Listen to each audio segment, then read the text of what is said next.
एक फल बेचने वाली बुढ़िया थी। उसका नाम सुखिया था। वह ब्रजधाम में हर गांव में घूम घूम कर फल बेचा करते थी। सुखिया ने गांव वालों से कृष्ण के बारे में पूछती रहती थी। कृष्ण के देखा है, कृष्ण के देखा है। वह गांव में जाकर फल ले लो, फल ले लो, ताजा ताजा फल ले लो बोलती रहती थी, ताकि कृष्णा मेरी आवाज सुनकर महल के बाहर आएगा, तब मैं दर्शन करूंगी। एक दिन तो सुखिया कृष्ण के महल के सामने घंटे तक बैठी रही, कृष्ण के दर्शन के इंतजार में। अगले दिन सुखिया फिर गांव में फल बेचने के लिए आई और जोर जोर से फल ले लो, फल ले लो, ताजा ताजा फल ले लो बोलने लगी। गोपियों से पूछा करती थी नंदलाल के बारे में। आगे जानते हैं नंदलाल सुखिया की कथा। ब्रजधाम में एक सुखिया नाम की मालिन आती थी। वह फल फूल और सब्जी बेचकर अपना गुजारा किया करती थी। ब्रज में सुखिया जब गोपियों से मिलती तो वो उसे नंदलाला के बारे में बताती थीं। बालकृष्ण की लीला सुनने में सुखिया को बहुत आनंद आता था। उसका मन भी बालकृष्ण के दर्शन को तरसता था। सुखिया श्री कृष्ण को देखने के लिए घंटों तक नंद बाबा के महल के सामने खड़ी रहती थी, लेकिन उसे श्री कृष्ण के कभी दर्शन नहीं हो सका।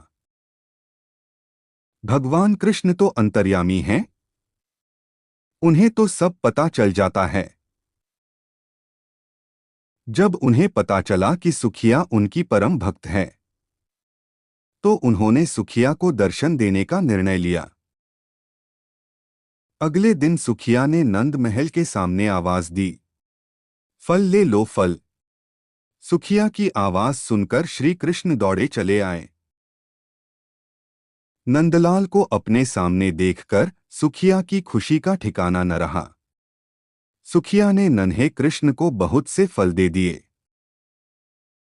फल की कीमत चुकाने के लिए श्री कृष्ण बार बार महल के अंदर जाते और मुट्ठी में अनाज लाने की कोशिश करते, लेकिन सारा अनाज रास्ते में ही बिखर जाता था।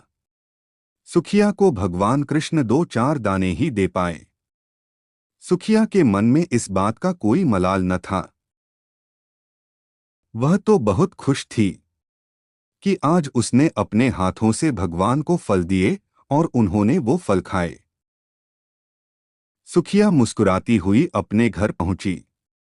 उसकी फल की टोकरी खाली थी, क्योंकि वो सारे फल श्री कृष्ण को दे आई थी। घर जाकर उसने टोकरी अपने सिर से उतारी तो पाया कि उसकी टोकरी हीरे जवाहरात से भरी हुई है।